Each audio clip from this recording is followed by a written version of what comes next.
దేవానాం శరణం పుణ్యం, దేవానాం శరణం పుణ్యం, సర్వం పుణ్యైరవాప్యతే. పుణ్యశీలం నరం ప్రాప్య, పుణ్యశీలం నరం ప్రాప్య కిం దైవం ప్రకరిష్యతి, కిం దైవం ప్రకరిష్యతి.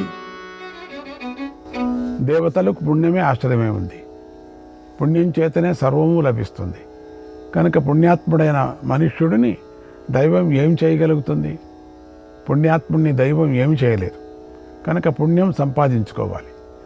గతంలో యయాతి పుణ్యక్షయంతో స్వర్గం నుంచి క్రిందకు త్రోసివేయబడ్డాడు. కానీ మళ్ళీ ఆయన తన కూతురి బిడ్డల పుణ్యకర్మలతో స్వర్గానికి చేరుకున్నాడు. ఆ కర్మలతో అలాగే పూర్వం ఐలుడు అని ప్రసిద్ధికెక్కినటువంటి పురూరవుడు కూడా విప్రుల ఆశీస్సులతో స్వర్గాన్ని పొందాడు. కోసల రాజైన సౌదసుడు అశ్వమేధాది యజ్ఞాలు చేసి పొందాడు. ఎంతో పుణ్యాన్ని సంపాదించుకున్నాడు. అయినా మహర్షి శాపం వల్ల నరభక్షకుడైన రాక్షసుడయ్యాడు.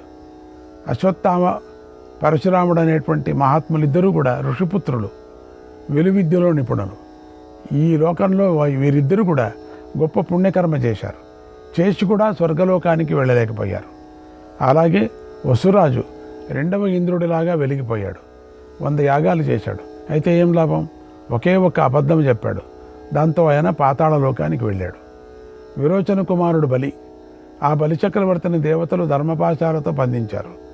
అప్పుడు శ్రీ మహావిష్ణువు యొక్క పురుష ప్రయత్నంతో బలిచక్రవర్తి పాతాళలోక వాసి అయ్యాడు. ఒకనాడు జనమేజయ మహారాజు విప్రస్త్రీలను వధించి ఇంద్రుడి పాదాలను ఆశ్రయించాడు. ఆయన స్వర్గలోకానికి బయలుదేరిన సమయంలో దైవం అతడిని అడ్డుగించలేదు. వైశంపాయనుడనే విప్రర్షి అజ్ఞానంతో విప్రుడిని చంపేశాడు. పైగా ఆ విప్రుడికి బాలవధ పాపం కూడా అంటింది. అయినా దైవం ఆయనను అడ్డగించలేదు. స్వర్గానికి వెళ్లకుండా ఎందుకని ఆపలేదు? ఇదేం చిత్రం! ఆయన స్వర్గానికి వెళ్ళటం ఏమిటి? పూర్వం నృగుడు అనే మహారాజు ఒక మహాయాగంలో మిథ్యాగోదానం చేశాడు. అంటే ఒకే గవును 2 సార్లు దానం చేశాడు. దానితో ఆయన ఊసరవెల్లిగా జన్మించాడు. దుందుమారుడు అనే రాజు యాగాలు చేస్తూనే ముసలివాడు అయిపోయాడు. అప్పుడు దేవతలు ఎంతో ప్రీతితో ఇచ్చిన స్వర్గాన్ని ఆయన అంగీకరించలేదు.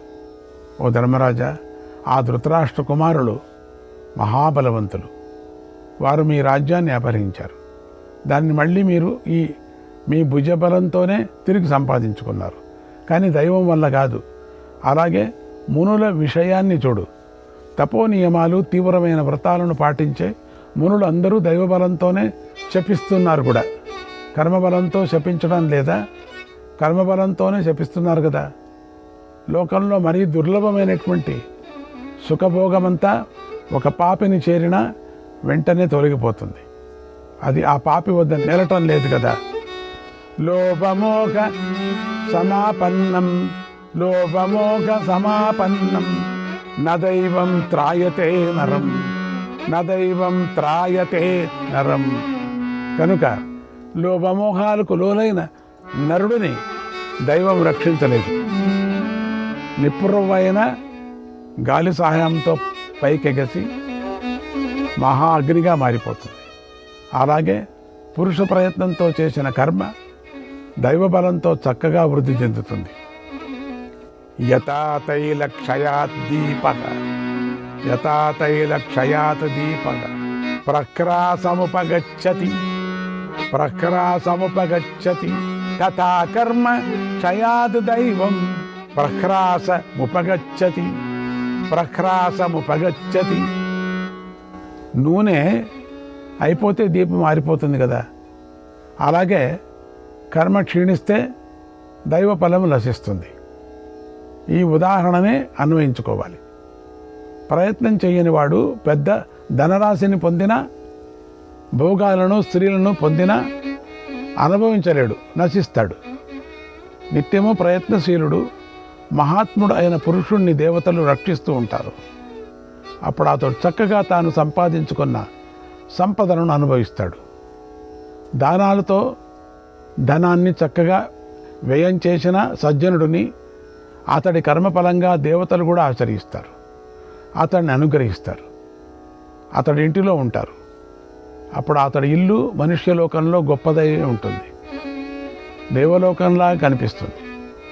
మనిషి కనుక దానగుణం అనేది లేకపోతే ఇంటిలో ఎన్ని విధాలుగా బహువిధ సమృద్ధి కలిగిన ఆ మనుష్యులు ఇళ్ళు దేవతలకు శ్మశానంలాగా కనిపిస్తాయి. జీవలోకంలో పని చేయని వాడు ఫలితాన్ని పొందలేడు. అటువంటి వాడిని దైవం కూడా చెడుదారి నుండి మంచిదారిలోకి పెట్టదు. దైవం మనిషికి పూర్తిగా స్వేచ్ఛ ఇచ్చింది. దైవం కర్మను ముందు నిలిపి శిష్యుడిని ముందుంచుకొని నడిచే గురువులాగా కర్మ వెనకాల నడుస్తుంది. పురుష ప్రయత్నమే దైవాన్ని కూడా అవసరమైన చోటికి నడిపిస్తుంది. కనుక ఓ ధర్మరాజా, అభ్యుత్థానేన దైవస్య సమారబ్ధేన కర్మణ విధినా కర్మణా చైవ స్వర్గమార్గమవాప్నుయాత్. దైవ ప్రేరణ చేత ప్రారంభించిన పురుష ప్రయత్నంతో మనుష్యుడు శాస్త్రోక్తమైన పద్ధతిలో సత్కర్మలను ఆచరించడం ద్వారా స్వర్గాన్ని పొందవచ్చు. దైవానికి నమస్కారం చేసి పురుష ప్రయత్నం చేయాలి. చక్కని సత్కర్మలు చేసి స్వర్గాన్ని పొందాలి. ఇదే సరైన పద్ధతి అన్నాడు భీష్మ పితామహుడు. శ్రీకృష్ణాయ పరమాత్మనే నమః. 7వ అధ్యాయం.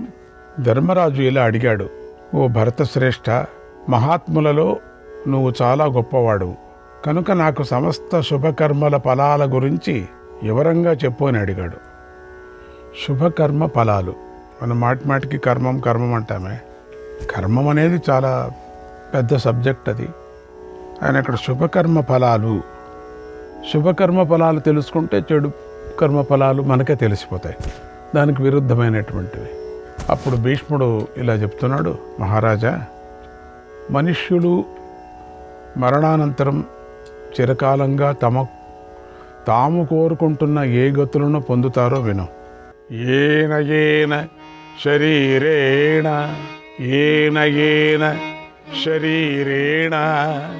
యద్యత్ కర్మ కరోతి యః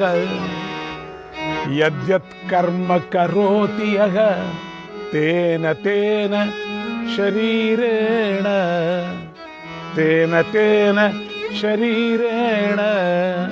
తత్తత్ఫలముపాశ్నుతే.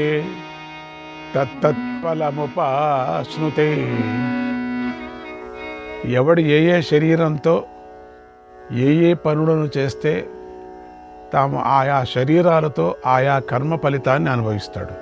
యస్యాం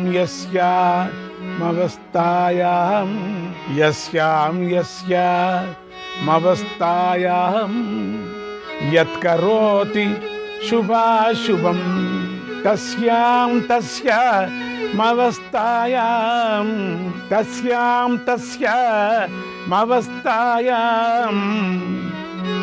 భుంక్తే జన్మని జన్మని. ఏ అవస్థలో ఏ శుభాశుభ కర్మలను చేస్తే జన్మల్లోనూ ఆయా అవస్థల్లోనే ఆయా ఫలితాన్ని అనుభవిస్తాడు. ఈ లోకంలో పంచేంద్రియాలతో చేస్తున్న కర్మ ఎప్పుడు కూడా నశించదు. ఈ పంచేంద్రియాలు మనస్సు కర్మ సాక్షులై ఉన్నాయి. గృహస్థులు పంచయజ్ఞాలు చేయాలి. వాటిని చెప్తాను విను.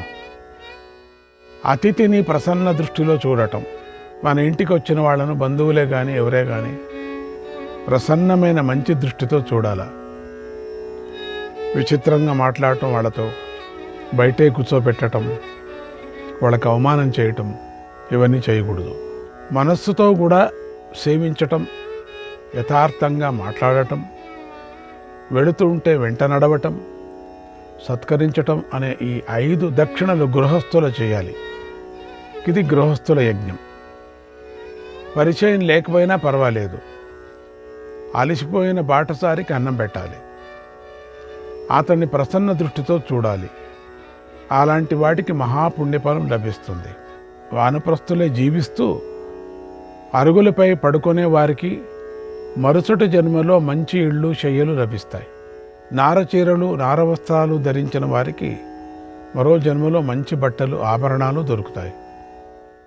యోగంలో మనస్సు లగ్నం చేసిన తపస్వికి మరుసటి జన్మల్లో మంచి వాహనాలు రథాలు లభిస్తాయి. అగ్నులను ఉపాసించే రాజులకు జన్మాంతరంలో పౌరుషము లభిస్తుంది.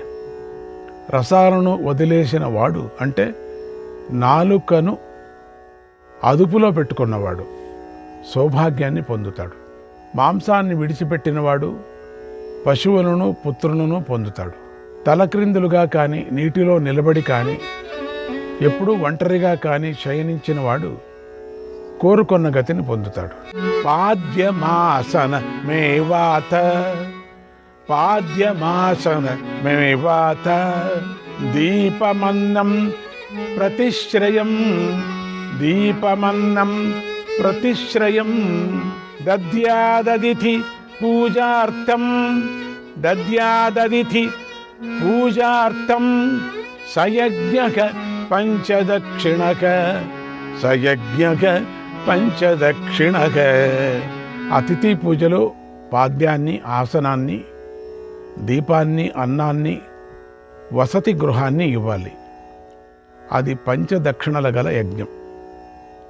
వీరాసనంతో రణభూమిలో ప్రవేశించి వీరశయ్యపై శయనించిన వాడు అంటే వీరస్థానాన్ని స్వర్గాన్ని చేరిన వాడికి అక్షయ లోకాలు లభిస్తాయి.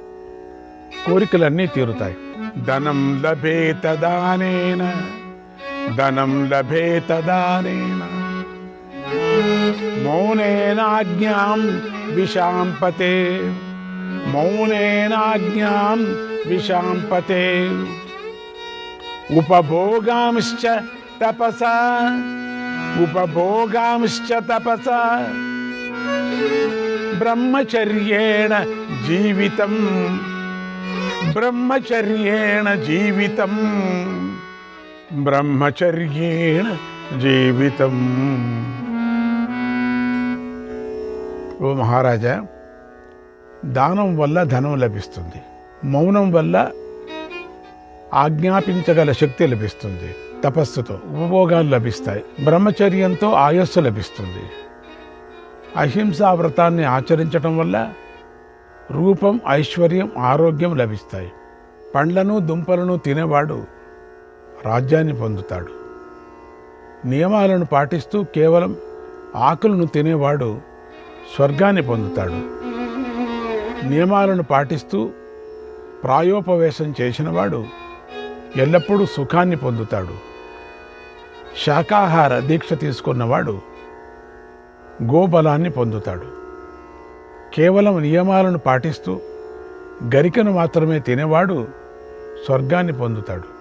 3 సార్లు స్నానం చేస్తూ నియమాలు పాటిస్తూ కేవలం గాలిని పీలుస్తూ ఉండేవాడు యజ్ఞఫలాన్ని పొందుతాడు. సత్యంతో స్వర్గం లభిస్తుంది. నియమాలతో ఉత్తమ వంశం లభిస్తుంది. విప్రుడు నియమాలు పాటిస్తూ ఎల్లప్పుడూ నీటిని ఆహారంగా తీసుకుంటూ అగ్నిహోత్రం చేస్తూ మంత్ర సాధన చేస్తూ ఉంటే అతడికి రాజ్యం లభిస్తుంది. నియమాలతో నిరాహార వ్రతాన్ని చేసినవాడు స్వర్గలోకానికి వెళతాడు. ఓ మహారాజా, 12 సంవత్సరాలు నియమాలు పాటిస్తూ ఆహారాన్ని విడిచిపెట్టి తీర్థస్నానం చేసినవాడు స్వర్గానికి పై ఉన్న స్థానాన్ని పొందుతాడు. సకల వేదాధ్యయనం చేసినవాడు వెంటనే దుఃఖ విముక్తుడవుతాడు. మానసం హి చరన్ ధర్మం మానసం హి చరన్ ధర్మం స్వర్గలోకముపాశ్నుతే స్వర్గలోకముపాశ్నుతే. మానసికంగా ధర్మాన్ని ఆచరించిన వాడు స్వర్గలోకాన్ని పొందుతాడు. తృష్ణ అనేది ప్రాణాంతకమైన రోగం. చెడు బుద్ధి గలవారు దాన్ని విడిచిపెట్టడం కష్టం. ఒకవేళ శరీరం శిథిలమైన తృష్ణ అనేది శిథిలం కాదు కనుక ఆ తృష్ణను విడిచిపెడితేనే సుఖం లభిస్తుంది. వేల కొద్ది ఆవుల మందలో ఉన్న దూడ తల్లిని వెంటనే గుర్తిస్తుంది. అలాగే ముందు వేసిన కర్మ మంచిదైనా చెడ్డదైనా వెంటనే కర్తను అనుసరిస్తుంది.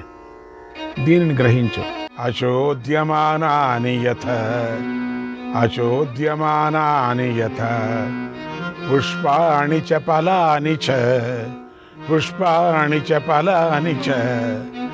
స్వకాలం నాతివర్తంతే తథా కర్మ పురాకృతం. ఉదాహరణకు పూలు పండ్లను చూడు. వాటికి ఎవరి ప్రేరణ ఉండదు. అయినా అవి తను కాలాన్ని అతిక్రమించవు.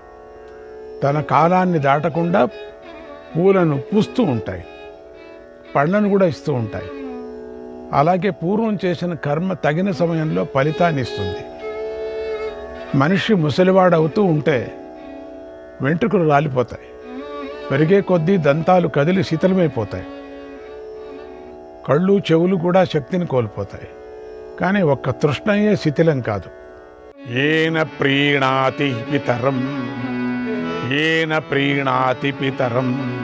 తేన ప్రీతః ప్రజాపతిః ప్రీణాతి మాతరం యేన పృథివీ తేన పూజిత येन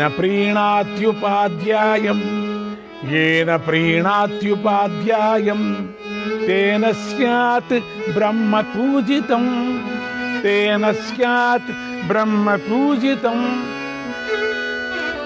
తండ్రిని తృప్తిపరిస్తే బ్రహ్మదేవుణ్ణి ప్రసన్నుణ్ణి చేసుకున్నట్లే అవుతుంది. తల్లిని తృప్తిపరిస్తే భూదేవిని తృప్తిపరిచినట్లే అవుతుంది. గురువును తృప్తిపరిస్తే పరమాత్మనే పూజించినట్లు అవుతుంది. అందుచేత ఈ మూడింటిని ఆదరించిన వాడు సకల ధర్మాలను ఆదరించి గౌరవించినట్లే అవుతుంది. ఈ మూడింటిని నిరాధారించిన వారు ఎవరెవరున్నారో అన్ని పనులు ప్రయోజనం లేనివి అయిపోతాయి అన్నాడు భీష్ముడు.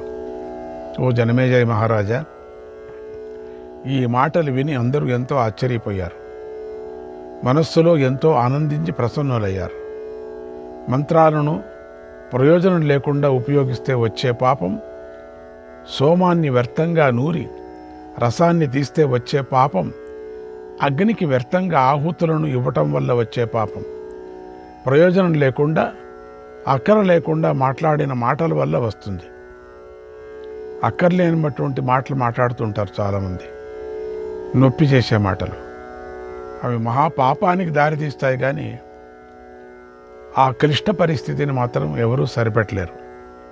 కనుక ఓ మహారాజా, శుభాశుభ ఫలప్రాప్తికి సంబంధించి వ్యాస మహర్షి చెప్పినది అంతా చెప్పాను. ఇంకా ఏం వినాలనుకుంటున్నావో అడుగు చెప్తానన్నాడు వైశంపాయన మహర్షి. శ్రీకృష్ణాయ పరమాత్మనే నమః. 8వ అధ్యాయం. ధర్మరాజు ఇలా అడిగాడు, ఓ పితామహ, అసలు ఎవరిని పూజించాలి, ఎవరికి నమస్కరించాలి? నువ్వు ఎవరికి నమస్కరిస్తున్నావు? నువ్వు దేనిని కోరుతున్నావు? పెద్ద ఆపద సంభవించిన సమయంలో నీ మనస్సు దేనిపై లగ్నమై ఉంటుంది? ఈ సమస్త మానవ లోకం మీద లగ్నమవుతుందా, లేదా పరలోకం మీద లగ్నమవుతుందా అని అడిగాడు. అప్పుడు భీష్ముడు ఇలా చెప్పాడు, ఓ ధర్మరాజా, విప్రులు పరబ్రహ్మనే ఉత్తమ ధనంగా భావిస్తారు, ఆత్మజ్ఞానమే స్వర్గంగా భావిస్తారు. స్వాధ్యాయాన్నే తపస్సుగా భావించే ఆ విప్రులను నేను ఇష్టపడతాను.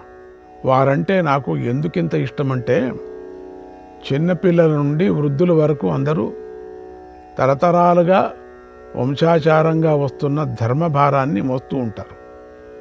కనుక వారెప్పుడూ దుఃఖించకుండా ఉంటారు. అందుకే నాకు విప్రులంటే ఇష్టం. సత్పురుషులు వినయంతో విద్యలను అభ్యసిస్తూ ఉంటారు, జితేంద్రులై ఉంటారు, మృదువుగా మాట్లాడతారు, శాస్త్రంలో పండితులై ఉంటారు, సదాచారాలను పాటిస్తూ ఉంటారు, ఆత్మజ్ఞాన విత్తులై ఉంటారు. శ్రీకృష్ణాయ పరమాత్మనే నమః.